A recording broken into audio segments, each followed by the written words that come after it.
Hey guys, this is Falcon Punch 2014 and I'd like to welcome you back to the Stanley Parable for part 2. We're going to investigate more endings to the game.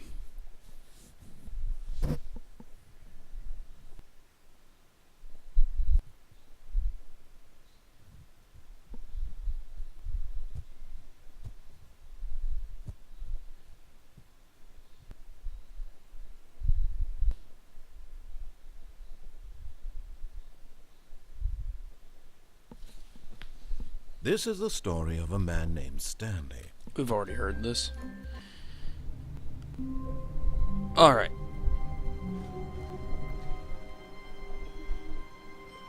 All of his co-workers were gone. What could it mean? Stanley decided to go to the meeting room. Perhaps he had simply missed a memo.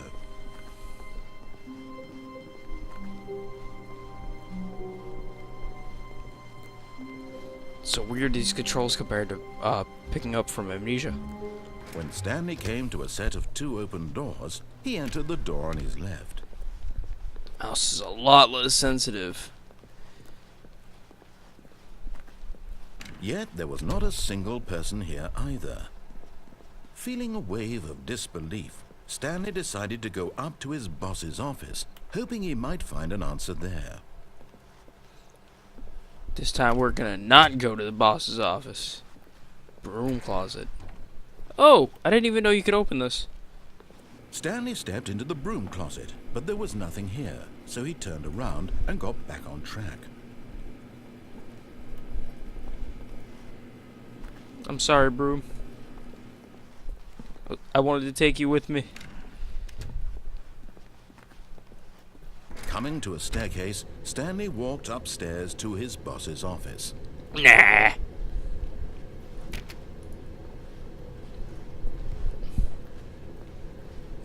Who goes up the stairs nowadays?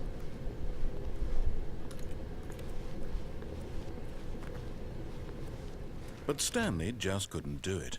He considered the possibility of facing his boss. Admitting he had left his post during work hours, he might be fired for that. And in such a competitive economy, why had he taken that risk? All because he believed everyone had vanished? His boss would think he was crazy. And then something occurred to Stanley. Maybe, he thought to himself, maybe I am crazy. All of my co-workers blinking mysteriously out of existence in a single moment for no reason at all? None of it made any logical sense. And as Stanley pondered this, he began to make other strange observations. For example, why couldn't he see his feet when he looked down? Why did doors close automatically behind him wherever he went? What? And for that matter, these rooms were starting to look pretty familiar. Were they I've simply been here. repeating? No, Stanley said to himself, this is all too strange. This can't be real. And at last, he came to the conclusion that had been on the tip of his tongue. He just hadn't found the words for it.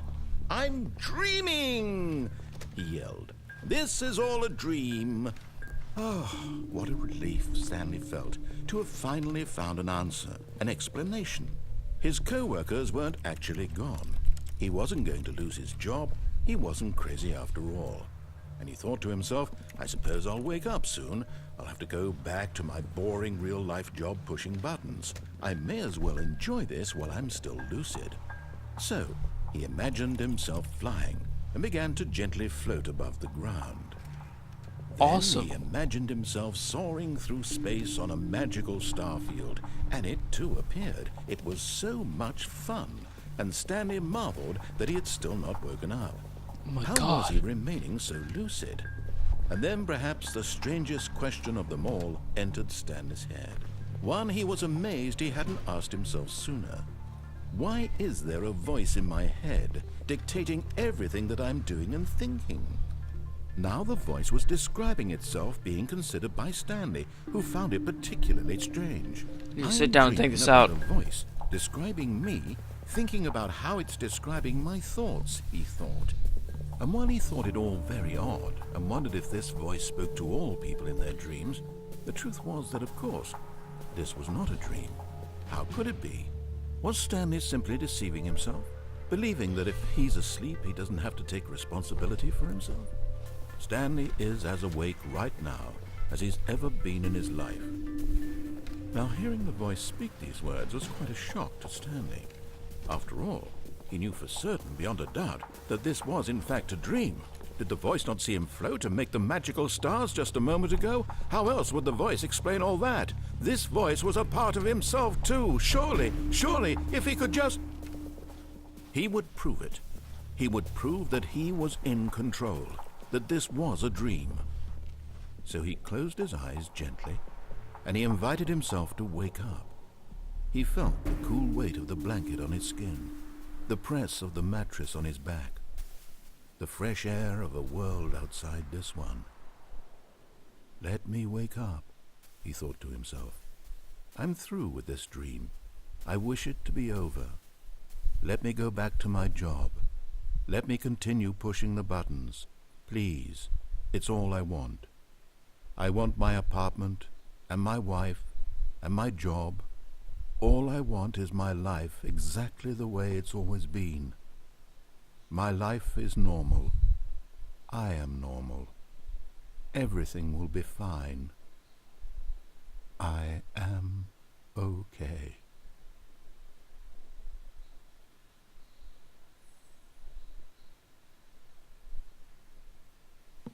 Stanley began screaming. Please, someone, wake me up. My name is Stanley. I have a boss. I have an office. I am real. Please, just someone tell me I am real. I must be real. I must be. Can anyone hear my voice? Who am I? Who am I? And everything went black.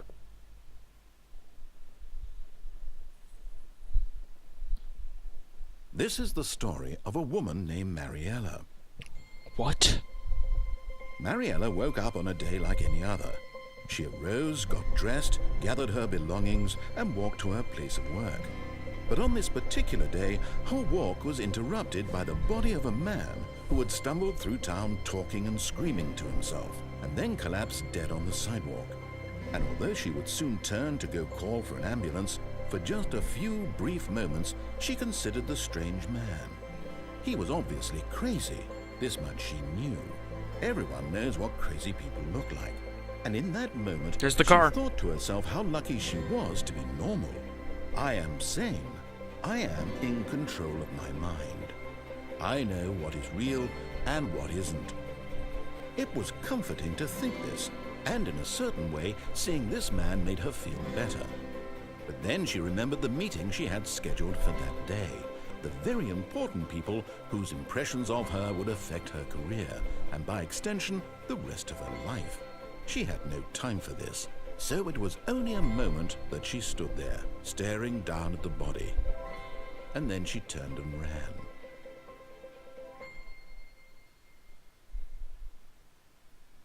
Damn.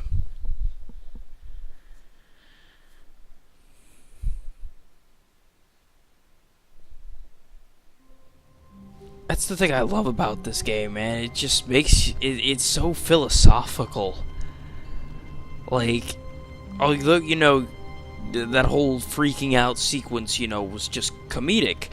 When you get to the whole bringing in the second character, and you start to think about that would be your reaction if you just found a dead guy. Oh, he was insane, and I'm perfectly fine, but he thought he was perfectly fine too, and it's so deep. All of his co-workers were gone. What could it mean? Stanley decided to go to the meeting room. Perhaps he had simply missed a memo.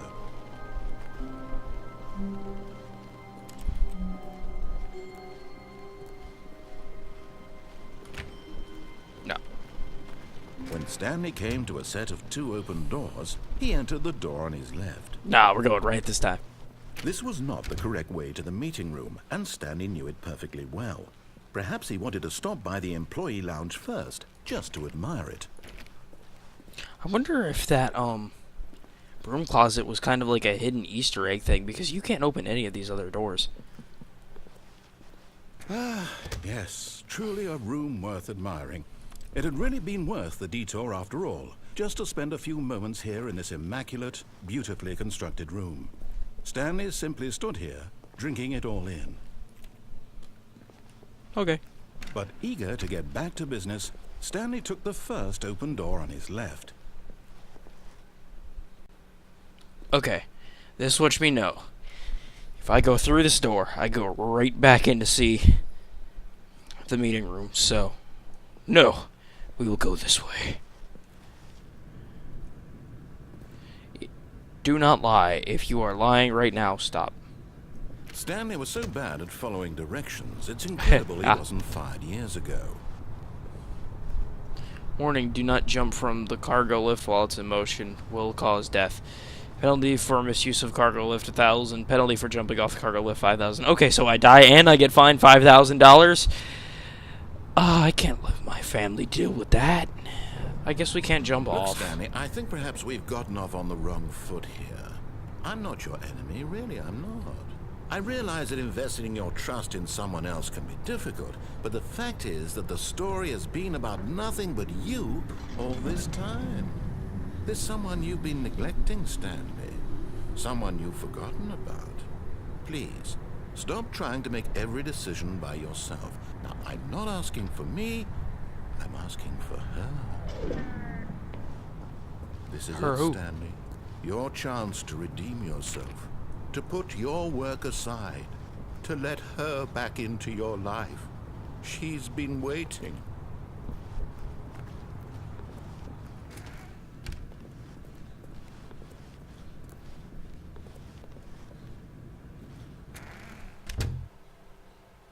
What's going on?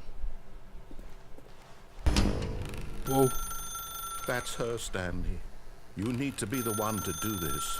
To reach out to her. If you can truly place your faith in another, then pick up the phone. Hello? What is this white? Oh, Stanley, is that you?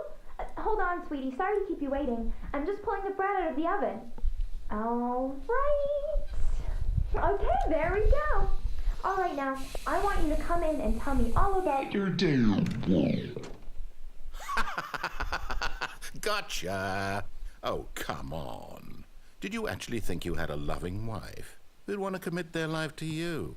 I'm trying to make a point here, Stanley. I'm trying to get you to see something. Come inside. Let me show you what's really going on here. Should I go inside or should I not? I guess I'll go inside. So many decisions. This is a very sad story about the death of a man named Stanley. Oh my god, I'm dead? 8? Stanley is quite a boring fellow. He has a job that demands nothing of him, and every button that he pushes is a reminder of the inconsequential nature of his existence. Look at him there, pushing buttons, doing exactly what he's told to do. Now he's pushing a button. Now he's eating lunch. Now he's going home. Now he's coming back to work. One might even feel sorry for him, except that he's chosen this life. But in his mind, in his mind he can go on fantastic adventures. From behind his desk, Stanley dreamed of wild expeditions into the unknown, fantastic discoveries of new lands. It was wonderful, and each day that he returned to work was a reminder that none of it would ever happen to him. And so he began to fantasize about his own job. First, he imagined that one day while at work, he stepped up from his desk to realize that all of his co-workers, his boss, everyone in the building had suddenly vanished off the face of the earth. The thought excited him terribly.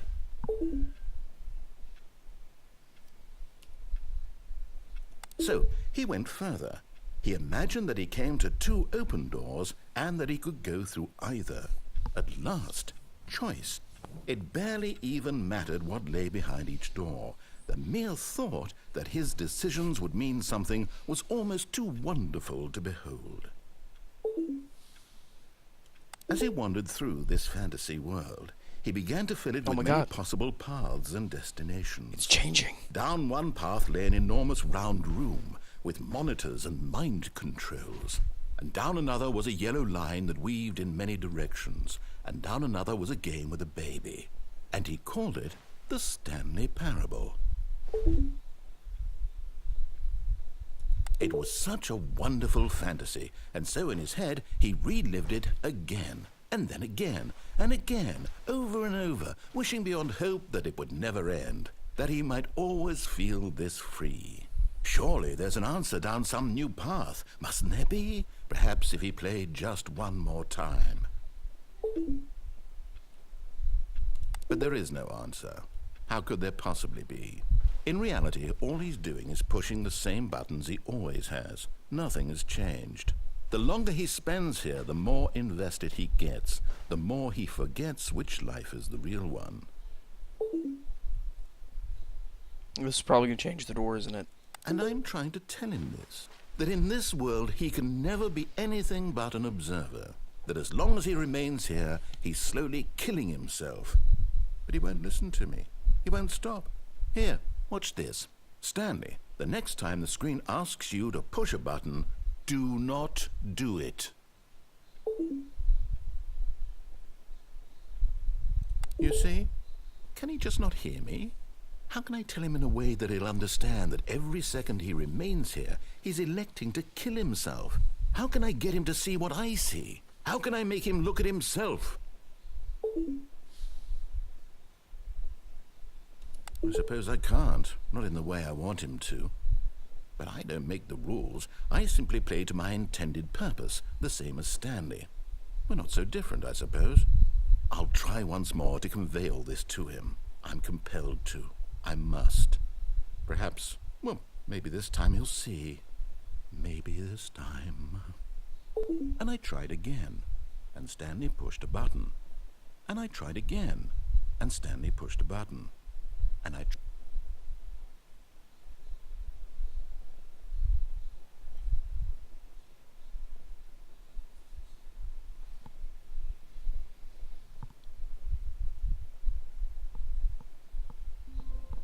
Well, that was something. All of his co-workers were... Wait, no. This isn't the right office, is it? Is this Stanley's office?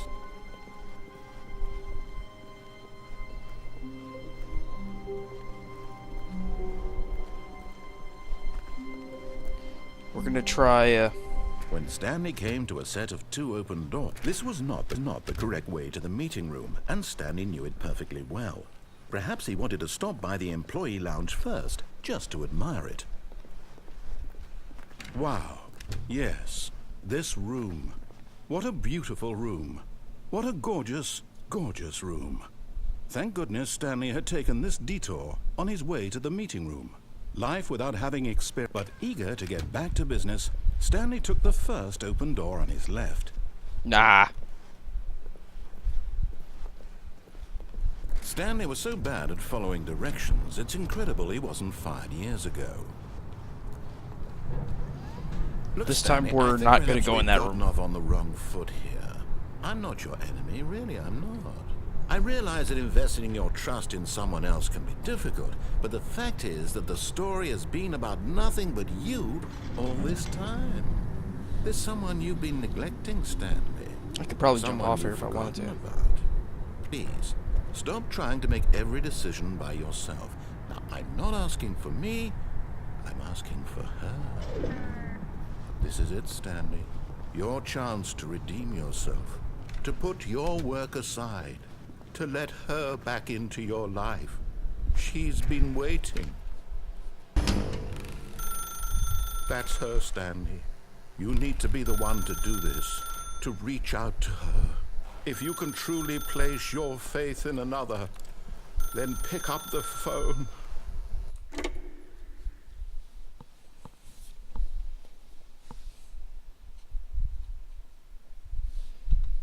I love how my apartment number is Stanley, is that 47. you? Hold on, sweetie. Sorry to keep you waiting. I'm just pulling the bread out of the oven. All right. Okay, there we go. All right, now, I want you to come in and tell me all about your day. Gotcha. Oh, come on.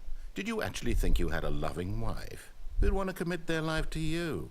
I'm trying to make a point here, Stanley. I'm trying to get you to see something.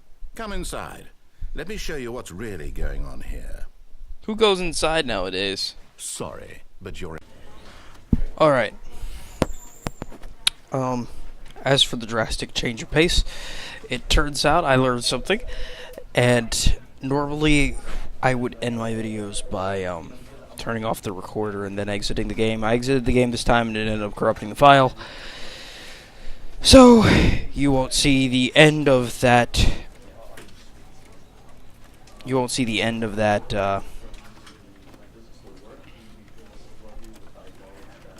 sequence there, but I tried to ignore him when he said he's going to end up pressing this button. I tried to not press the button, and it doesn't matter how long I wait, I have to press the button in order to go on. And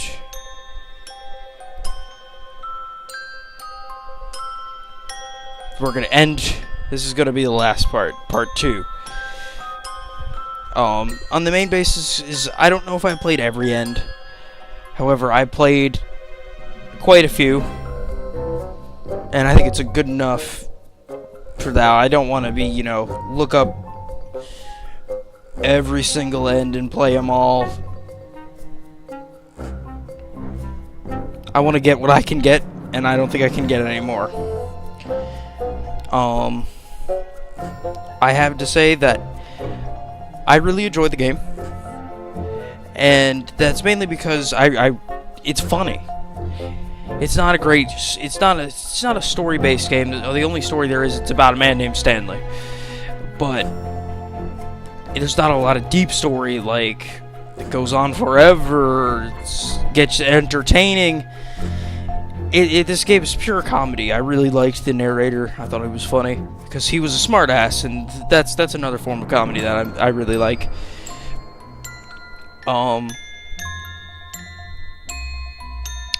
It's what makes this game good, though, is the fact that it's very deep.